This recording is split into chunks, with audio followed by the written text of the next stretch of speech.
Mm-hmm. And we are live. Hello, Darek. Hello, Daria. How are you Hi, doing? Hello, hi. Sandra. Which one of you will be presenting today? That's me. Me.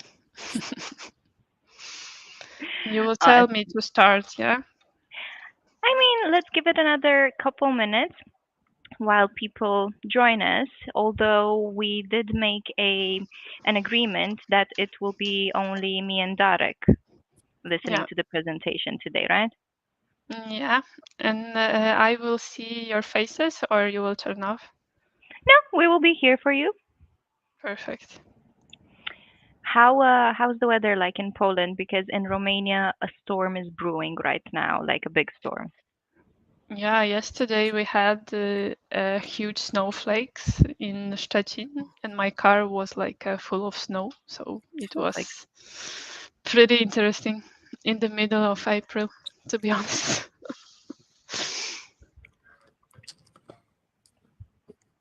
that's something. I mean, I got a sunburn in the weekend. We had 30 degrees in Romania.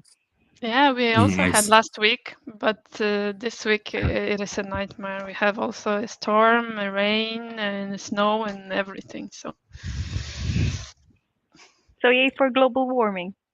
yeah, the weather is going crazy. But I hope that next week will be better. Eh, even if it I is. hope so, because I have a lot of gardening to do. So Yeah, me too. Oh, you guys yes, know how to yes. garden. I will need a webinar on that, please, because I don't know how to or what to do with Oh, my garden. do you have a lot of trees, fruits, vegetables, or there is I only have a green grass and that's it? I have nothing, not even grass. So I'm starting from the lowest level of gardening. I will need help, please. I have only grass and some flowers and only few trees because I live in, a based apartment and it's like a Mhm. small garden with apartment. So I have only weeds that I need to eradicate, and that's why I hope next week, couple of weeks, gonna be warm, so I can work a little bit on that. So even this weekend, I was moving those weeds, not the lawn, because the only weeds. First time since I got this garden, so nice. Do you mean grass or weeds? Uh, right now, weeds. That's my question. Everything, yes, like Sandra, everything is Work in progress. yes, Okay. exactly. Okay, awesome, guys. I guess that we can start. Daria, the stage is yours, the mic is yours. Darek and I will be here, muted, and I will also share your presentation now. If you can go to the first slide, please, because we don't want spoilers. Yep. Ha, perfect. Okay, so enjoy, Yep. and we're here. Hello, everyone. My name is Daria. Welcome to our webinar, Regulation of AI in Healthcare.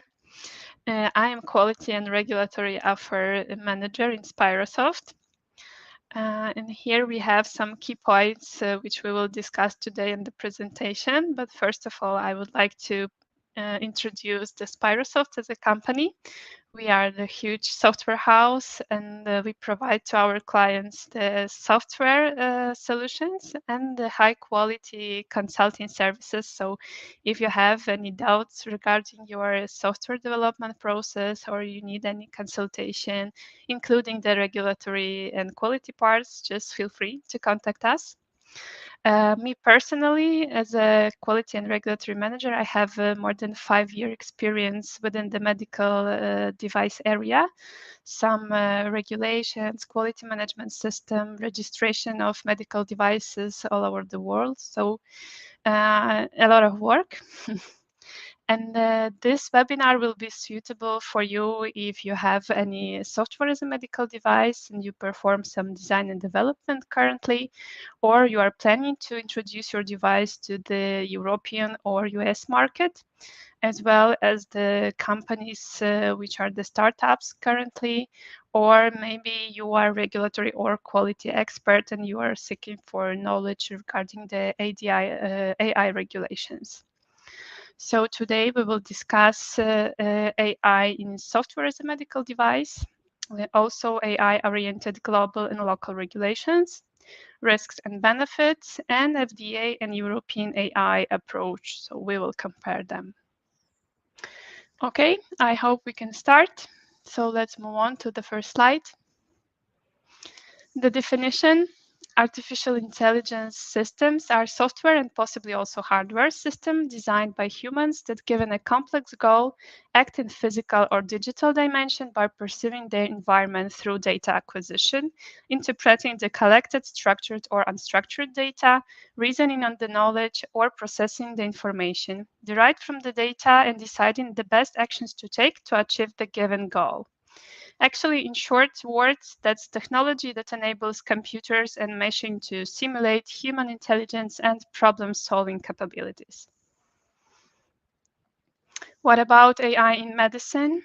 Artificial intelligence in medicine is the use of machine learning models to search the medical data and uncover insights to help improve health outcome and patient experience. Currently, the most common roles for AI in medical device settings are the clinical decision support and imaging analysis. So AI tools are being used to analyze the CT scans, X-rays, MRIs, and other images for lesion or other findings that a human radiologist might miss.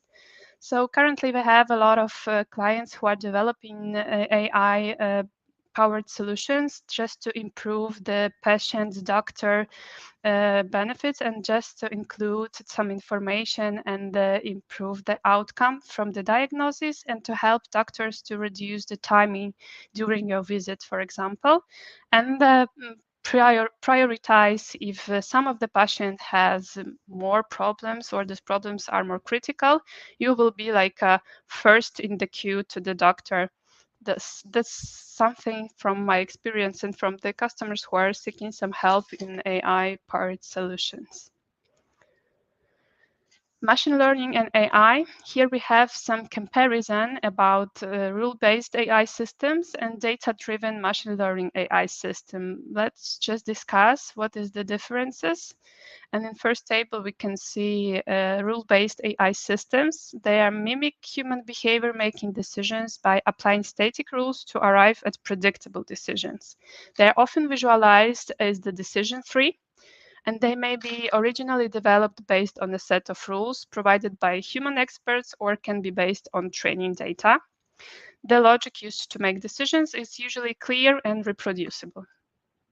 And what about data-driven machine learning AI systems? They divided by two. First one is locked machine learning models, and second one that's continuous learning adaptive models. First one, neither the internal algorithms nor system outputs change automatically. Further machine learning can be implemented through external approval or in a stepwise manner. The continuous learning adaptive models utilize newly received data to test assumptions that underlie their operation in real-world use and programmed to automatically modify internal algorithms and update external outputs in response to improvement being identified. And here we have the base, yes, normative documents concerning AI. I divide it into two parts. First one is the global one and second one is local one. And I would like to explain a bit about this global, because in regulatory area, we are considering global regulation, those which are described in the US, in Europe, because they are the base actually, because another local regulation are based on this coming from US and from Europe. So let's discuss first them, and then we are going to local.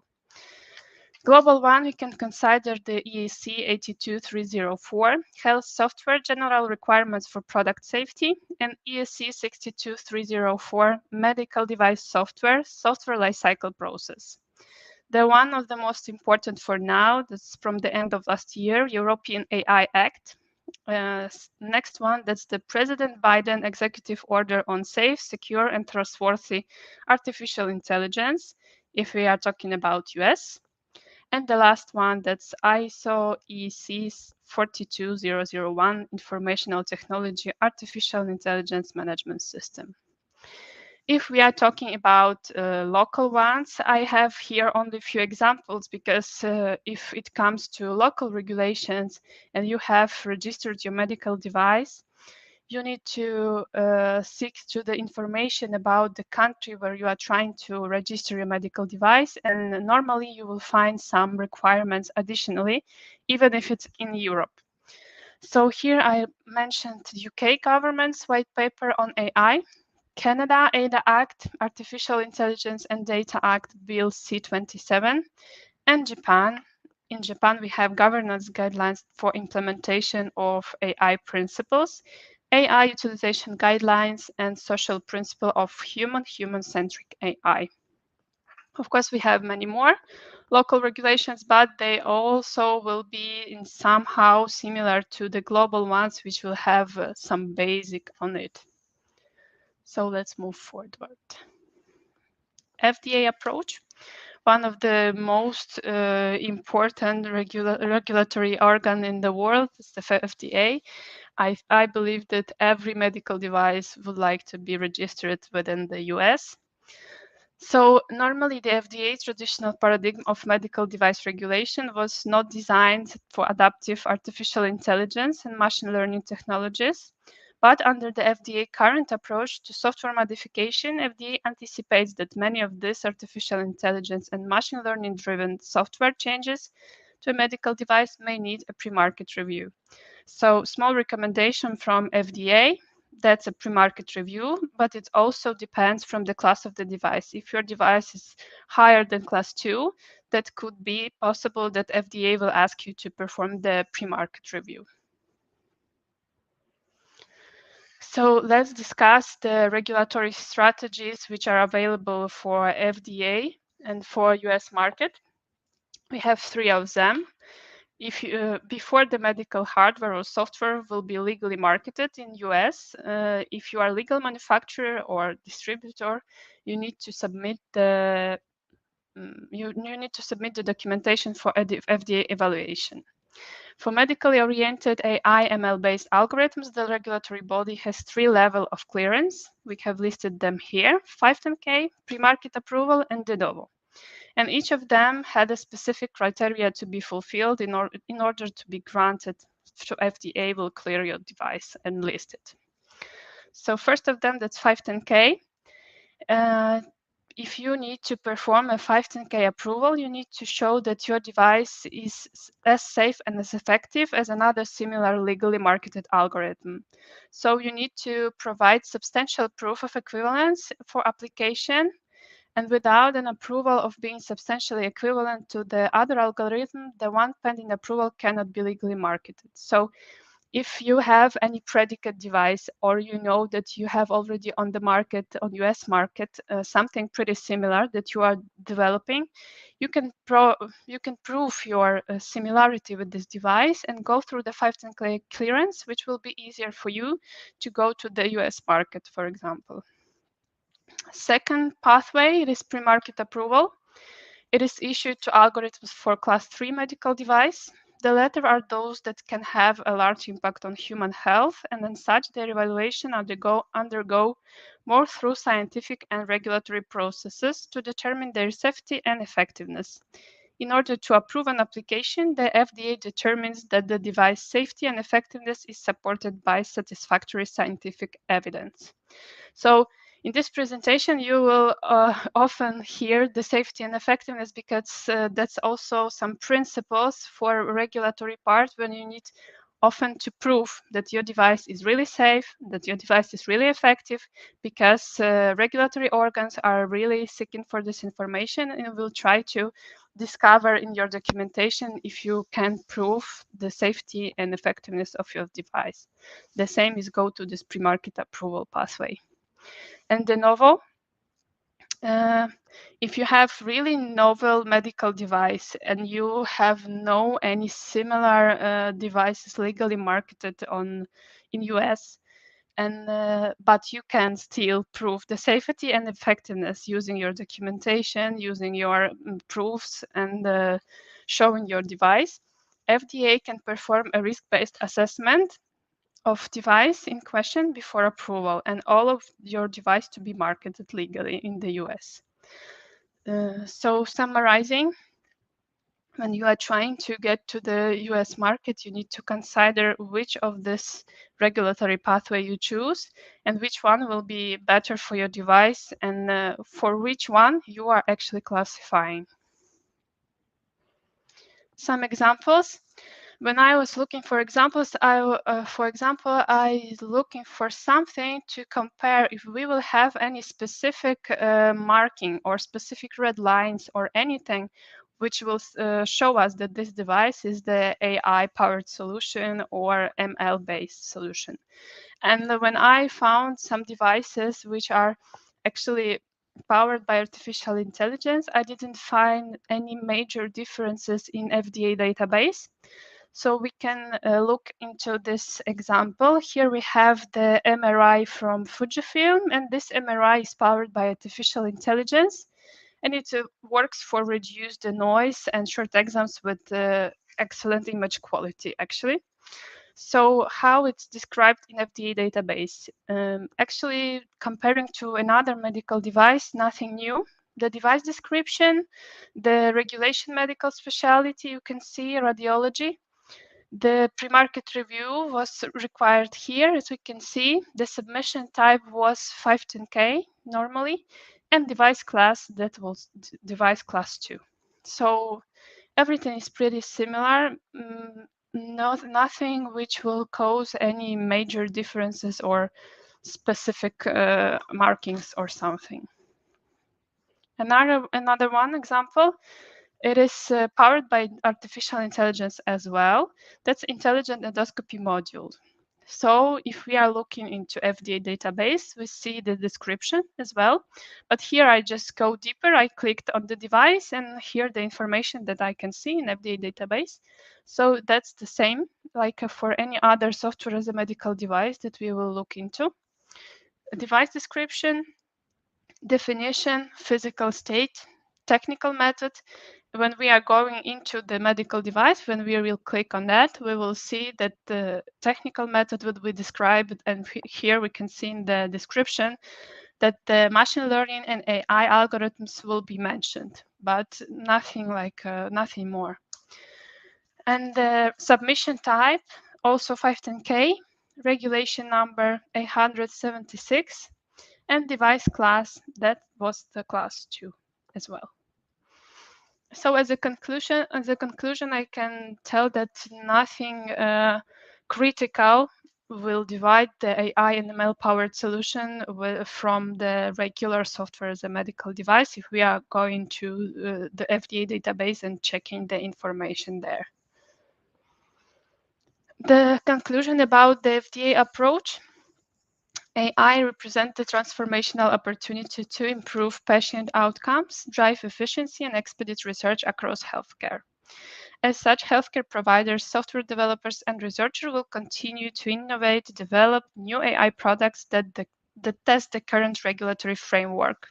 So FDA is attempting to meet these challenges and develop policies that can enable innovation while protecting public health. But there are many questions that agency will need to address in order to ensure that it will happen. So currently, we don't have any law or strict regulation in US which will describe the AI registration, but we also have some guidelines, some recommendations, some information which was issued by FDA when you are trying to register your medical device. So you can also seek for some guidelines before you are going to the market. But for now, for today, we don't have any specific norm and regulation in US regarding AI, only for software as a medical device. And some statistics: around 75 of AI ML powered solution in FDA, which was approved, was in radiology. Just like something interested here. Okay. And next topic, that's the European approach. In the end of last year, we have this AI EU Act, and I think you heard about it already. And it's a huge normative documents in Europe which regulate a lot of stuff. Sorry. A lot of medical device AI powered. So let's discuss about this part. And the AI regulation in Europe consists a comprehensive set of rules for providers and users of AI system, which details what transparency and reporting obligation each entity has when placed the device on the European market. The requirements in EU AI Act are expected to apply not only to European companies, but to all AI systems impacting people in Europe, including any company placing an AI system on the European market or companies whose system outputs are being used within Europe. So European Commission unveiled the European's inaugural regulatory framework for AI, categorizing AI systems based on risk they present. The different level of risk will mean more or less regulation accordingly. Actually, for regulatory area, also nothing new, because when we are trying to design and develop our device, it is medical device or software as a medical device, we are always concerning the risks. And we always perform some risk analysis. We are trying to classify our device, and we have a pretty similar recommendation and guidelines in MDR. So here we have 4 types of risks present in AI Act. It is unacceptable risk, high risk, limited risk, and minimal risk. So we will talk about each of these risks separately, and we'll discuss how it impacts on our obligations in Europe and what we need to perform to mitigate the risks or how we need to work with this risk. So let's start with an acceptable risk. The new rules establish obligation for providers and users depending on the level of risk from artificial intelligence. While many AI systems pose minimal risk, they need to be assessed. An unacceptable risk AI system are systems considered a threat to people and will be banned. They include, for example, cognitive behavioral manipulation of people or specific vulnerable groups. That can be voice-activated toys that encourage dangerous behavior in children. Of course, something like that will be banned. The second one, social scoring. If your AI solution will try to classify people based on behavior, socioeconomic status, or personal characteristics, you will be banned. So please avoid something like that if you are going to European market. Biometric identification and categorization of people, real-time and remote biometric identification systems such as facial recognition. High risk, the next one. AI systems that negatively affect safety or fundamental rights will be considered high risk and will be divided into 2 categories. First one, AI systems that are used in products falling under the European product safety legislation. It includes toys, aviations, cars, medical device, of course, and lifts. And second one, AI system falling into specific area that will have to be registered in European database. Management and operation of critical infrastructure, education and vocational training, employment, worker management, and access to self-employment, access to enjoyment of essential private services and public services and benefits, law enforcement, migration, asylum and border control management, assistance in legal interpretation and application of the law. So when you are trying to design and develop your AI-powered solution, please consider the risk that you can have during this process. In the AI European Act, we have described the obligations for devices which will cause high risk for people or patient, or it will depend from your device. I will not read every of this risk, but we can discuss few. For example, the risk management. provider must establish a risk management system which should continuously assess and mitigate risk through the AI system's life cycle. That's how I talked to you before, that something about safety and effectiveness you will hear all the time, something about risk you will hear all the time.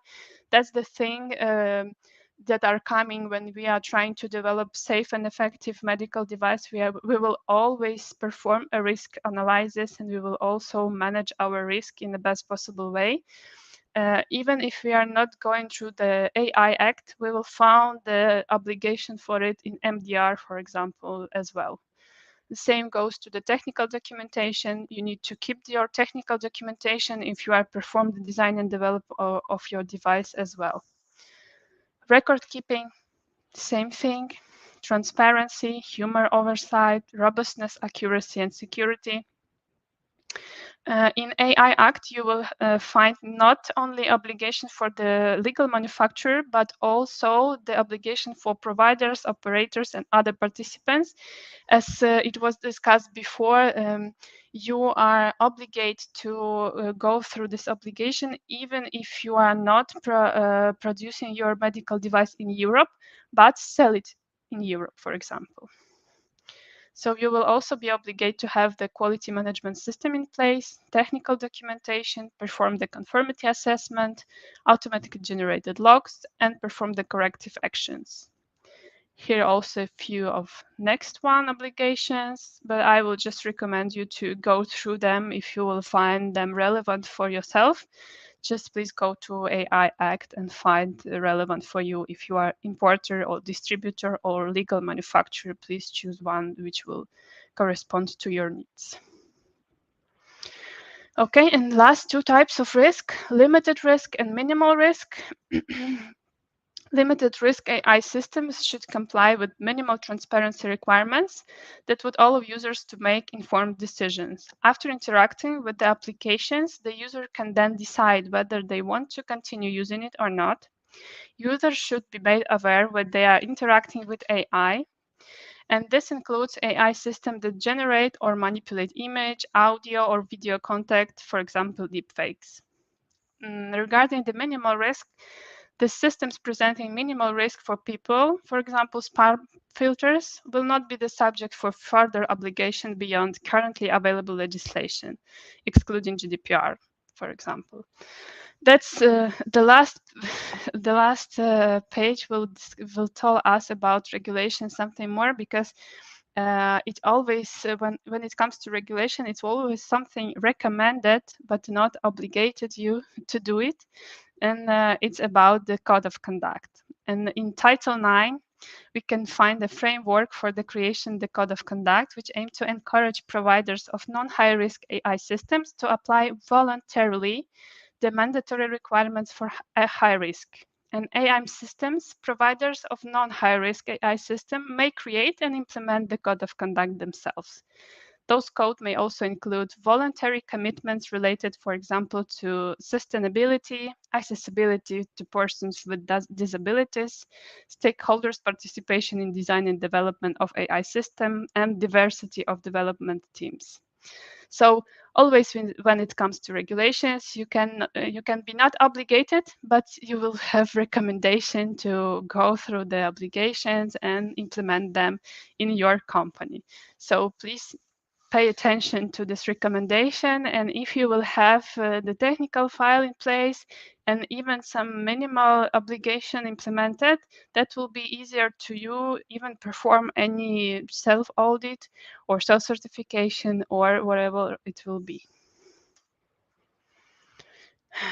I have here example as well from European database, European Medical Device Database. As we know, undoubted is not really completed yet, but we still can find some information and we still can search here.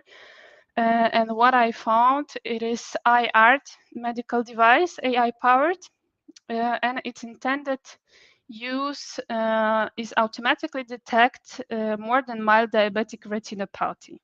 So let's see how it listed in EUDAMED, and do we also found any major differences between regular medical device or software as a medical device and AI powered solution. Here we have the example, how it listed in undoubted, and what information we can find here. We can find here notified body ID. Here it was Intertech. Certificate type. Here it was directive 93. Certificate number, certificate expiry date. Actually, it will expire pretty soon, 26th of May. Applicable legislation, it was registered under MDD, not even MDR yet. UDI, system procedure, authorized representative, and risk class. Risk class here is 2A.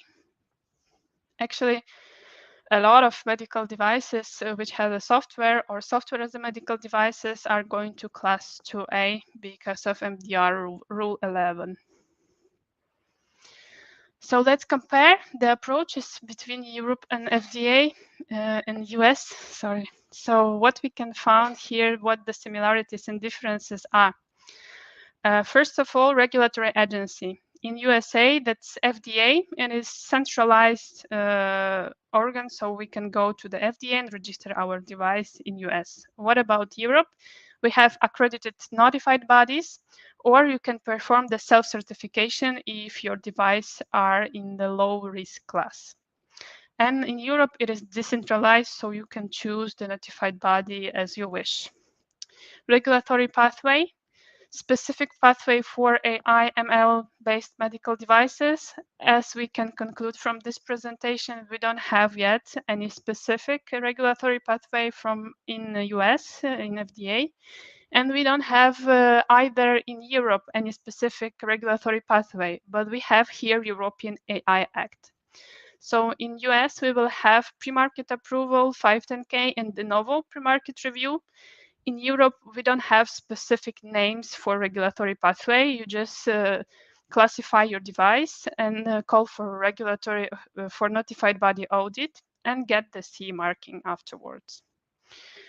Approval pathway, type of approval, public access to approval documents. In US, you have approval by FDA, and you can have the public access for approval documents. In Europe, it's CE marking, and the access to approval documents is very limited. That's also because the EUDAMED availability is very limited still, and other databases do not exist really. So that's hard to find anything in European databases so far. What else we can compare? The primary regulatory body for Europe, that will be EMA, European Medicine Agency, National Data Protection Authorities. In US, we already mentioned that it was FDA and Health and Human Services, HHS. And actually, we cannot find some leader here. They're just comparable. AI-specific regulation. Here we have in Europe AI European Act, the very huge document. In US, we don't have any specific documents for now. I think FDA is working on it. We have only some recommendations, guidance, and one of the documents which we have available for now, that's a President Biden executive order on safe, secure, and trustworthy artificial intelligence. So here we can tell that Europe for now is a leader in this area. Medical device regulation. In Europe, we have MDR. In US, we have regulations under the FDA existing frameworks for medical device. So here we have comparable data protection, GDPR in Europe, and HIPAA in USA.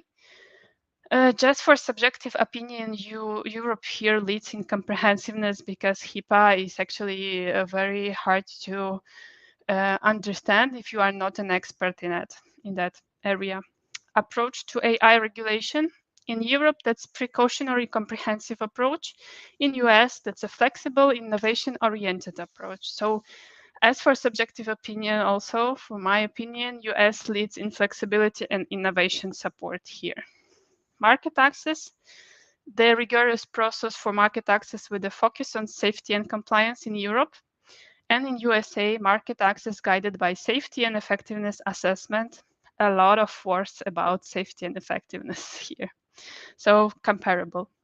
patient rights, emphasis on transparency, consent, and the right to explanation in Europe, and focus on privacy and confidentiality of health information.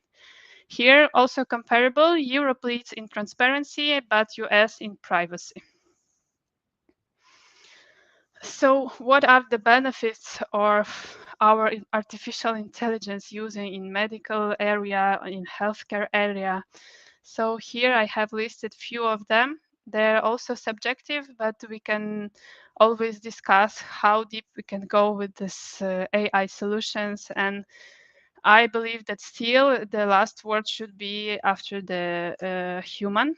So first of the greatest benefits of AI resides in its ability to learn from the real world use experience. And it has the capability to improve the performance. So that's also a huge benefit. The second one, that's informed patient care. So integrating medical AI into clinician workflows can give providers a valuable context while they're making care decisions, because trained machine learning algorithm can help cut down on research time by giving clinicians valuable research results. The error reduction, there are also some evidence that AI can help improve patient safety. A recent systemic review of peer-reviewed studies examining the impact of AI on patient safety found that AI-powered decision support tools can help improve error detection and drug management. So of course, when you have some mechanism which will detect the error, that will be much more higher precision that human can make. Reducing the cost. There are a lot of potential ways that AI could reduce cost across the healthcare industry. Some of the most promising opportunities include reducing medical errors, customized virtual health assistants, fraud prevention, and supporting more efficient administrative and clinical workflows. And the last but not least, increasing doctor-patient engagement, because many patients think of questions outside of typical business hours, and AI can help provide around-the-clock supports through the chatbot, for example, and can help with the answers for basic questions that patients can have after this working hours for doctor. So actually, it was the most important phases and the most important inputs which I can deliver to you regarding the AI regulations and normative documents. We, Inspirosoft, can help you if you are trying to design and develop your AI solutions. You can also reach us if you need any consultancy within this area. We have some examples. We already help our customer to develop the AI blood cell types identification solution. So we have already examples with working with AI solution in place. So please just feel free to contact us in case if you have anything regarding AI or just a regular medical device. Here are my credentials.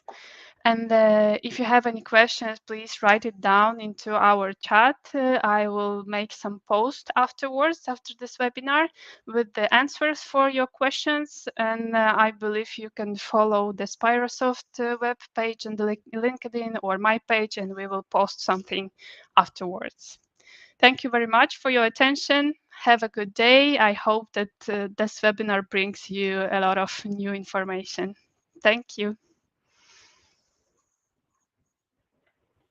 And thank you, Daria. We have a couple of questions. Tarek, I muted you. Uh, we have a So couple of we are questions. finished, yeah, Just or a not yet? second. Just a Okay, second. I just wanted to yeah, say goodbye to the people and see you next time. okay. Now, ending.